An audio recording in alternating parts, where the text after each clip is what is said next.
Greetings and bienvenue, Midnight Crew. Thank you for returning to this broadcast.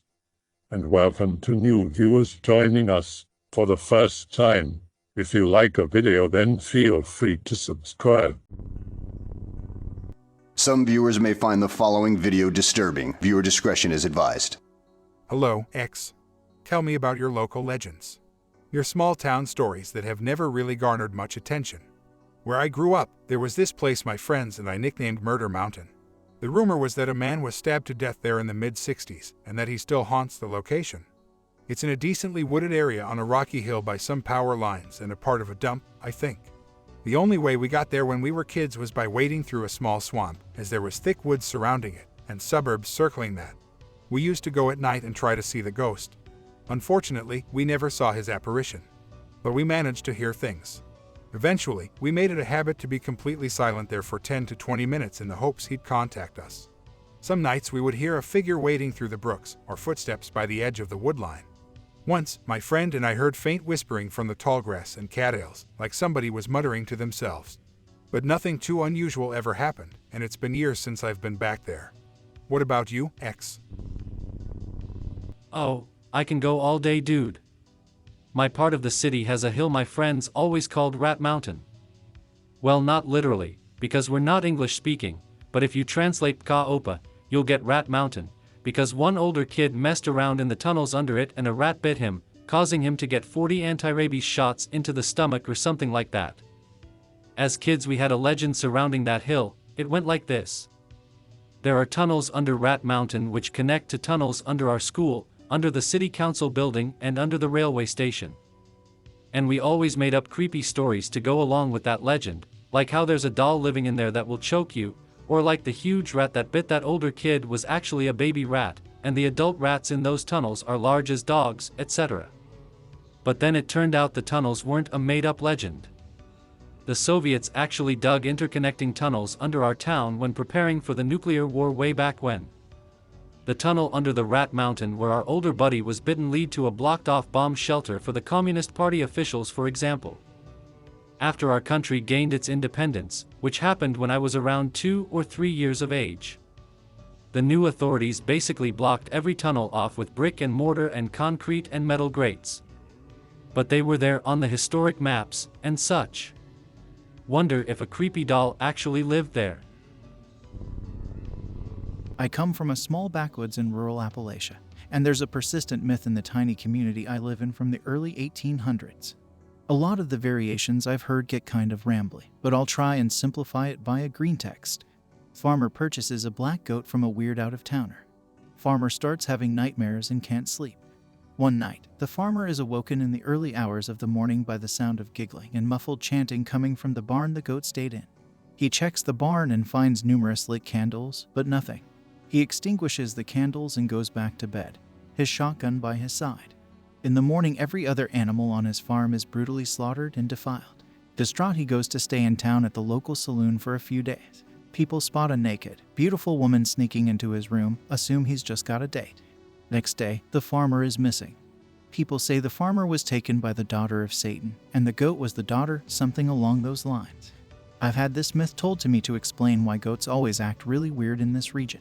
My grandpa owned a goat and that thing was pure evil. I remember vividly seeing it chase down a rabbit and stomp its skull in before tearing it apart with its horns, not even to eat it. There's another one. My great uncle used to tell me about a witch who had a child with a monster he always referred to as a jabberwock.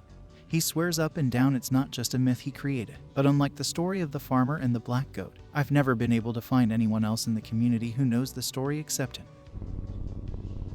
In the 2000s my school was very big on all sorts of legends and stories or rituals which seemed to share a few key themes, despite being separate stories. I will provide the few I remember.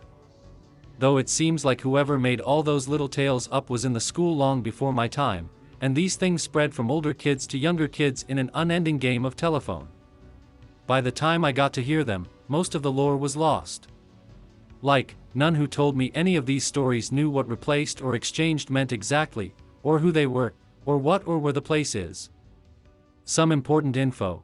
In our school we received grades for our class work into little notepads called diary, which we then had to bring home and show our parents, and our parents needed to put their signature next to the grade to show that they have seen the grade their kid received. I don't think you have that in America, so I'm clarifying. With that in mind, here's the first little legend. If you ever receive a bad grade in your thing and you don't want to show it to your parents, you can leave your pen on your desk as you are leaving class. If nobody, like the cleaning lady, spots and moves your pen overnight, it will be replaced by another pen that will be the same as the original one, but if you write with it, your handwriting will become just like that of your mother. So you can sign for the grade instead of your mom. Then you must break that pen and throw it away, because if you keep it, it will start staining your hands and your pen holder in your bag with ink that can't be washed off easily. If you do something bad in school and a teacher calls your parents, you can hide under the desk after class. When everyone including the teacher leaves and turns all the lights off, you will be replaced and the other you will go home to get punished for your misdeed. Next morning the replacement will come to school to switch places with you again before class. But you can only safely do this if the next day is a school day. One girl did this during Friday, meaning the next day was Saturday and thus not a school day, and she was never switched back. Nobody noticed at first, but then the thing that replaced her broke apart in class and thus everyone knew she was the replacement. Sometimes you can accidentally open the classroom door in a way that will replace the classroom you are entering. You will know that this is the case if none of the things discussed during the lesson will be familiar or cohesive to you. Like, if the teacher begins teaching the class about sinking in a wet puddle, or wearing wet clothes while your hair is wet, instead of normal things like math or spelling, you know you screwed up and entered a replaced classroom. You should never show them your confusion or fear, just wait until the lesson ends and walk out of the classroom. You will be switched again, for normal this time. If you sit improperly in class with your elbow on the table and your chin on your hand, and your hand or forearm falls asleep, they can be replaced without your consent. You will be able to use that hand normally, but it will always feel cold and it will be wet all the time, making all your sleeves and gloves and stuff wet, and you should never write with it. If all the tables in the lunchroom are full and enough kids have nowhere to sit down and eat, they will be led to the third floor of the school and sat in a classroom that's usually replaced by the geography classroom. It's a huge moldy stinky room that has a very long table that everyone can sit around. It serves wet food like milk noodles and soggy bread and wet over-boiled hot dogs, so you better get a place in the normal. There was a kid who sawed all of his fingers off on his right hand in a metal shop. The teacher got so scared, he replaced his hand and begged the kid to never tell anyone he did so. The kid agreed and lived the rest of his life with replaced fingers. It was all good, but he learned to write with his left hand, because what his right hand wrote made him scared and almost made him schizophrenic. Once a bunch of kids played a prank on the nurse and replaced her. That very same day a kid got hurt really badly, and had to be brought to the nurse's office. He was bleeding profusely and needed bandaging, but the nurse only stood there and asked him questions like, "What's your name? What's your dad's name? What's your dog's name? Name all your neighbors by full name. What are the full names of your teachers? What are the names of your class kids? What's the president's full name? What are the full names of popular people you like? What are the names of generals of the army that you know of?" And they had to call him an ambulance, because that was all the help he received. Look into a polished surface for a long time, and your eyes get replaced. That will make you see what people are made of if you stare long enough. Like, if you look at someone's face for a long time with your replaced eyes, you will see all the nasty shit it's made out of, like layers of wet skin, blood, muscle, and stuff that isn't really there, like the nose is actually formed from entrails, and the eyes are white boiled eggs with black bugs sitting on them are the pupils, etc. There was a psycho kid who, after receiving a bad mark, went into full-blown tard rage, threw a chair at the teacher, cussed at her, kicked her in the stomach or bit her in the leg. Older kids and the old security guy were called into the class. They grabbed the kid and started to push him into the classroom floor. They covered him with a big blanket and started stomping on him until the blanket became completely flat on the floor, as if the kid got pushed through the floorboards or became liquid. And when that same kid came back to school next morning, he didn't remember acting out and was always a good proper kid since then. People made fun of his rage moment, and he always went like, "Quit making up stuff about me, I never did those things." Every month 2 kids get randomly chosen to help the cooks in the kitchen. The cooks mostly ask the kids to help with the dishes or carry garbage to the dump, but if it's a very busy day you might get asked to empty a huge pot all the noodles are cooked in for the whole school. If you drain all the murky water, there will be a noodle face at the bottom of the pot. It will tell you a lie and a truth, and you won't know which is which until one of the things comes true and the other doesn't. An example of what the face would say is, if you go out next night all alone, you will find a wad of cash or a guy who will find and kill you. If you leave your things unattended for a long time in the classroom, like during a long period or some school gathering or something, some of those unattended things might get replaced.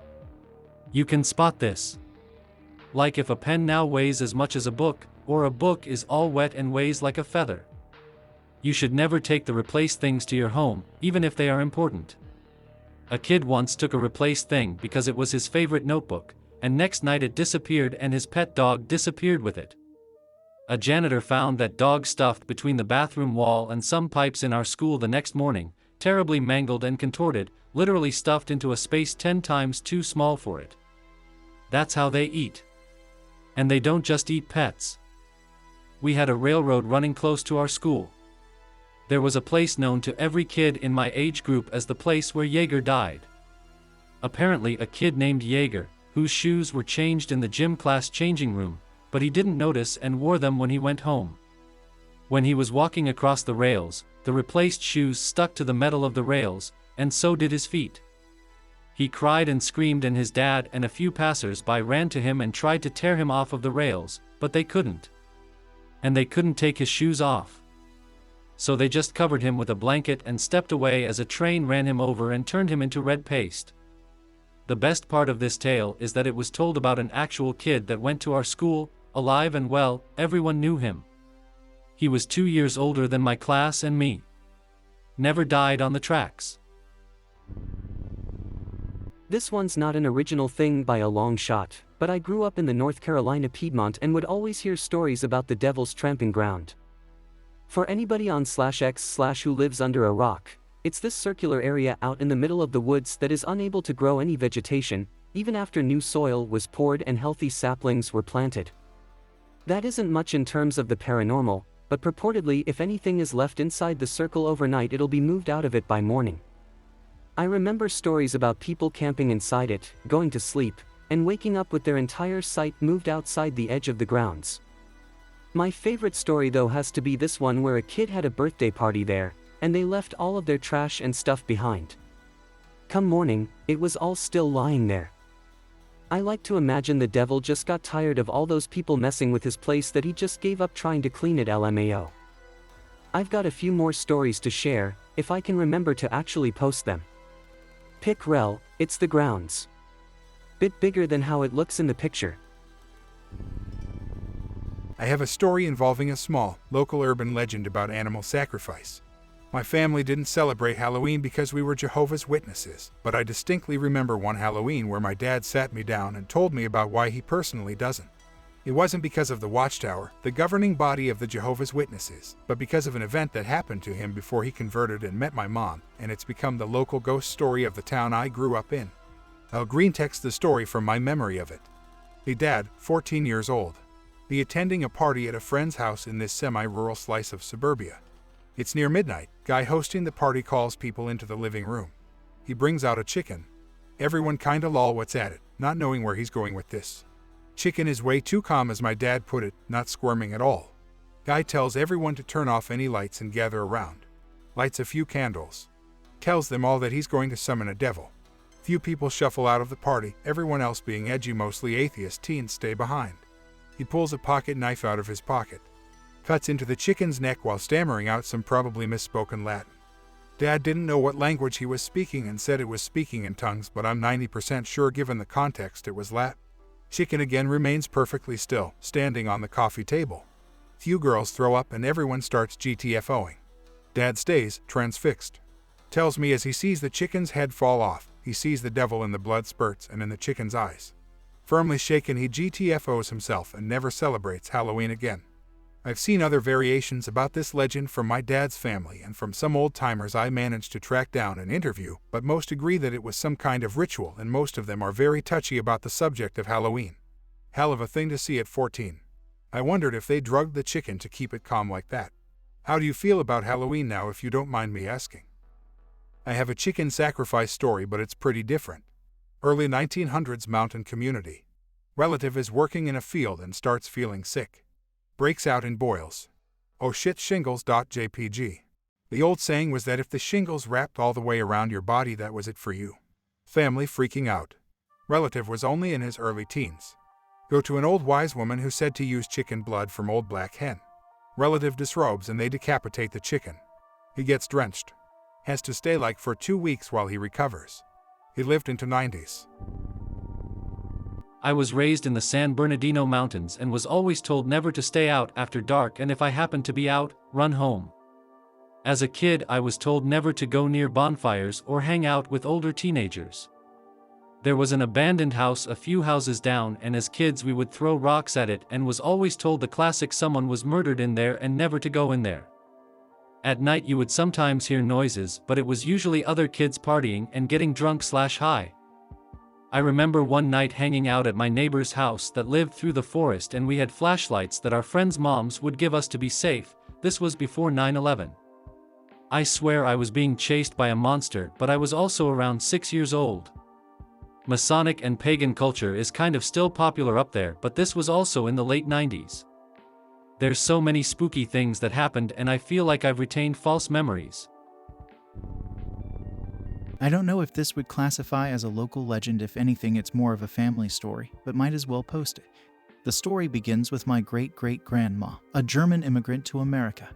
She didn't speak much English and stuck out like a sore thumb in the city she had moved to in Louisiana, but eventually met Reiner, another German American who spoke fluent English and fluent German. The two moved away from Louisiana to live in Texas, where Reiner owned a significant property and made a fortune from cattle trading. She described Reiner as being distant, but caring towards her. The two were never romantically involved, even though they had married.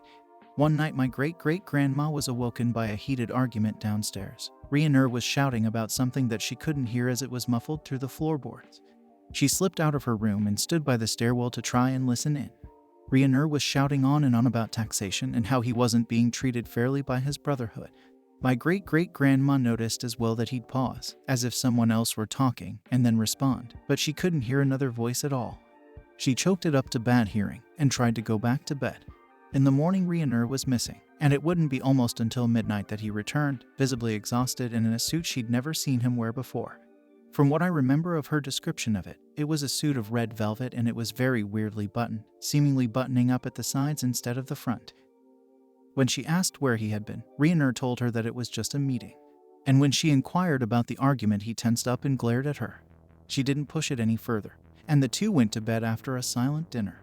She was awoken again that night by the sound of an argument, and tried to go back to sleep until she heard the sound of something being thrown against a wall and shattering.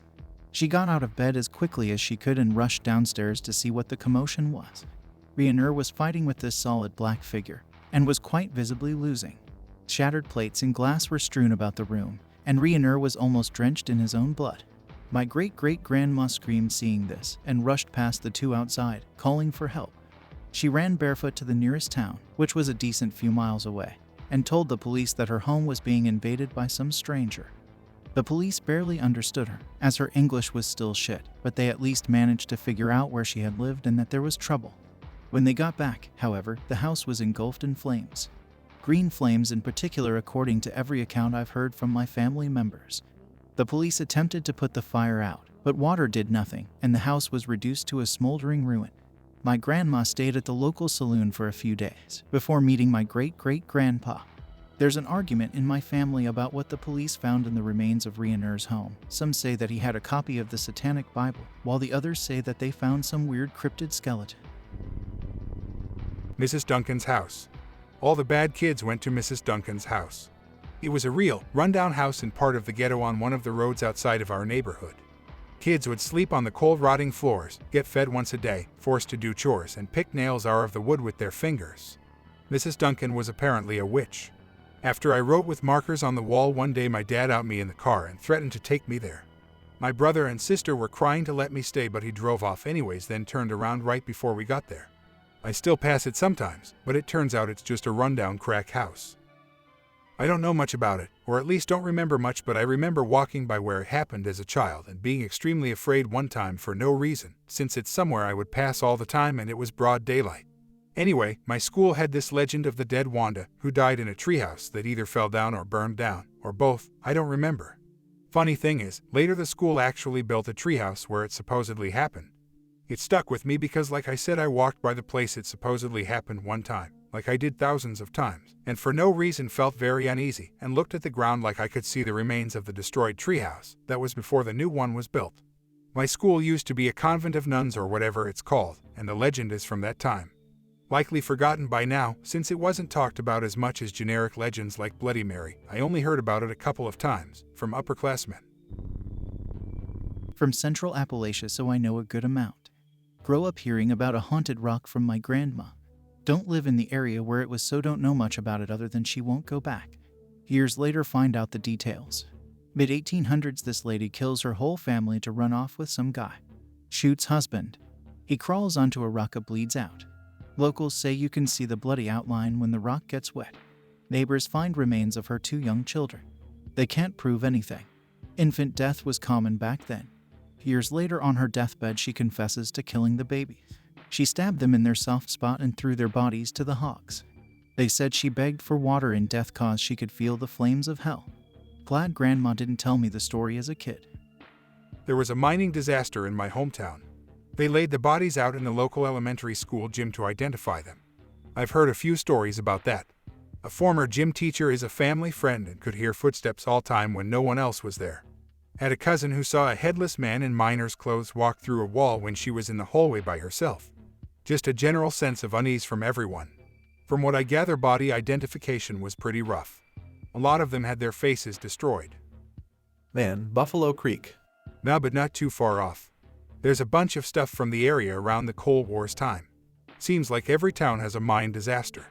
Bloody Harlan has a bunch, but I'm not from there, so I only know one. Miners are trying to unionize. Coal execs catch wind and send Pinkerton to nip it. Pinkerton gun thugs find the main dude trying to unionize and decide to make an example. Barge into his house on the coal camp in the middle of night. March his wife, daughter, and him out at gunpoint. Take him to the top of the mountain where no one can intervene. Take turns on his wife and daughter while he's tied up. Take their heads off and toss them down the hill when they're done. They take the man and leave him in the middle of town with his guts hanging out to die slow. Now if you drive down that mountain at night, they say you can see a headless little girl standing at the side of the road like she's waiting for something. There's a surprising amount of stories about male witches in the area. I guess back in the day it wasn't just associated with women. Anyway, there's a legend about how you were able to become one if you're a man. For 3 nights in a row, you must walk to the top of the nearest mountain at 3 a.m. Curse God at the top of your lungs 3 times. Shoot a gun in the air towards the heavens. If you do this for 3 nights in a row, on the 3rd night it will start storming out of nowhere. Some say it will rain blood. That's how you know it took. If it works, you'll be granted all sorts of special powers, but you'll go insane. Sounds like some heavy metal bullshit, but I remember seeing an old-ass book about it when I was a middle schooler. The 19th century was wild. I remember my grandpa telling me about a group of warlocks who had come to a town he lived in New Mexico when he was a teenager in the 50s. They weren't the Levan Satanist type, or really Satanists at all. He talked about them going to church, and that's actually where they did their magic. They'd speak in tongues and make the lights flicker, and claimed they were doing something involving angels. Gramps said he always had a bad feeling about them, and they skipped town all of a sudden a few weeks after they arrived. Turns out 2 of them got busted for pot, and the other attacked a 16-year-old and allegedly tried to drink her blood, according to her account. It set that small town ablaze, but the story never traveled far. Interesting. The speaking tongues stuff almost sounds like holiness, Pentecostal influence, which was pretty popular at the time. The rest of the stuff Ike. Cultish beatniks maybe. Crazy they never got picked up after all that. I've never been to New Mexico, but I imagine they couldn't have gone far. By the way, if you ever want to experience the closest thing to religious ecstasy that we have in the West, visit a holiness Pentecostal church. I didn't even believe it and felt like I was going into a trance-like state. Gramps wasn't clear about if they were arrested or not. The most he remembers is that they skipped, or at least tried to, town after word got out. They could have been some branch of Pentecostals, although he described them as wearing these very ceremonial and almost stereotypical white robes, fashioned themselves as New Age prophets or monks or whatever. Also should mention, only just remembered this, he described them as having this symbol on their robes. From what I remember, it was something like the Ouroboros with a cross in the center. I've tried Googling about any religious movement with a symbol along those lines, but I've gotten nothing. So I assume it must have been something really, really local, small scale. Imagine a time where people could just blow into town like that and just leave without a trace. I've heard stories about carnivals doing that back in the 40s. My grandpa said when he was little there'd just be a bunch of tents that would randomly be set up and everyone would go. He specifically remembers seeing some guy bite the head off a chicken. Imagine being the poor carny stuck with that job. Scary how easy it was to disappear. I hope that you enjoyed tonight's broadcast. If you enjoyed tonight's story, then please subscribe to the channel as more green texts will appear daily. A new broadcast will appear when the clock strikes midnight Central Time.